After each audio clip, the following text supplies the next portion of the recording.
Oh, that's wonderful. So we're going to go from the dancers downstairs. Upstairs, Michael Patone joining us from Ottawa Fit. Great to have you here on the show. Thanks a lot for having me. Lots of clapping going on. They were really good. They were really good. They had nice definition too in their legs, something that you see they've been constantly working. Something that you constantly see with your clients is they come in pain, chronic back pain. They're looking at sore shoulders. A lot of, pretty much, you go through this nice section here and they're sore. Right. Yeah, I know exactly. Hip, knee, all kinds of different pain. I think the big thing here is, what's the next step after seeing physio?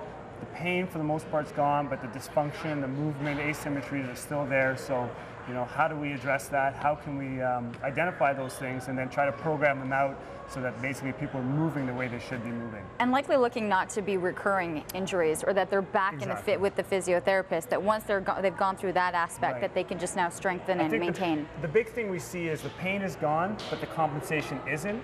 And so unless we identify those, we address it, that's exactly what's going to, it's going to be a reoccurring issue, and then they're back at the physio and they're missing out on activities or other things around the house that they just can't do anymore. So it's a bonus because you're getting in the exercise and at the same time you're healing within. All right, so what are you about programming? What are you going to do then with this? The big thing here is what we're going to do is to go over 3 basic assessments, and again the idea here is to identify, and if you have any asymmetry, any imbalances, it should be pretty should be self-evident here, and then what we want to do is hopefully have you take the next step, get them addressed. Avoid that pay me now or pay me later issue, okay? So what I'm going to have you do, if you don't mind, just having a seat with your legs crossed for me. So just like this. Oh, so I'm going down, okay. Oh yeah, we're going down. All right.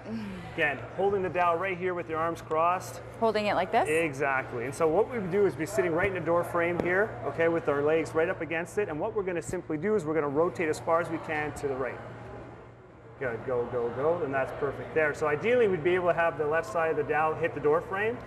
Good, we've got a clear movement, and then obviously we want to see the difference between the 2 sides.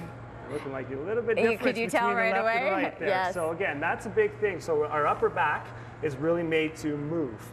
So if we lack that mobility, then that movement's got to come from somewhere else, and that's where the low back tends to get irritated, because the low back's made to handle pressure, not movement. So if we have limited range of motion in the upper back, it's got to come from somewhere else, and then we can potentially compensate with the low back. So never want to have any left-right asymmetries there. Gotcha. Our second one, if we can get us lying on our back with our palms up, same thing again in that door frame. What we want to do is simply lying back. We're going to raise one leg straight up in the air as high as we can. I'll take that down away from you.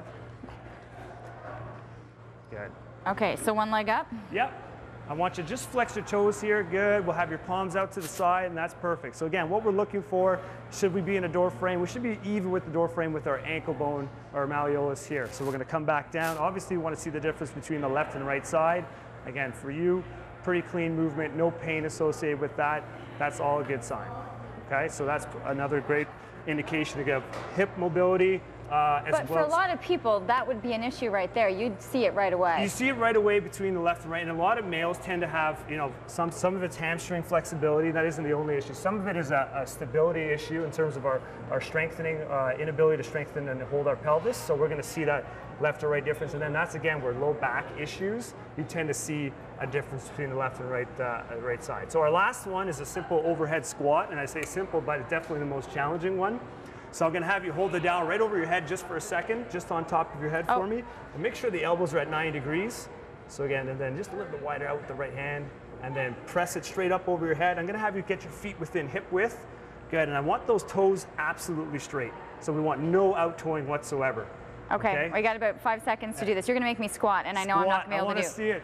You should, see? There it is. You should be able to go all the way down. We should be able to get those thighs parallel with the floor, keeping that dowel directly over the head. So a big movement that we do every day that people take for granted, that we don't exactly have that full range of motion. Very interesting. Ottawa Fit, if you're looking for more information. Michael Patone, great to have you here on the show. Thank you. I'm going to do that one more time. We're going to throw a commercial break. We'll be back with more after this.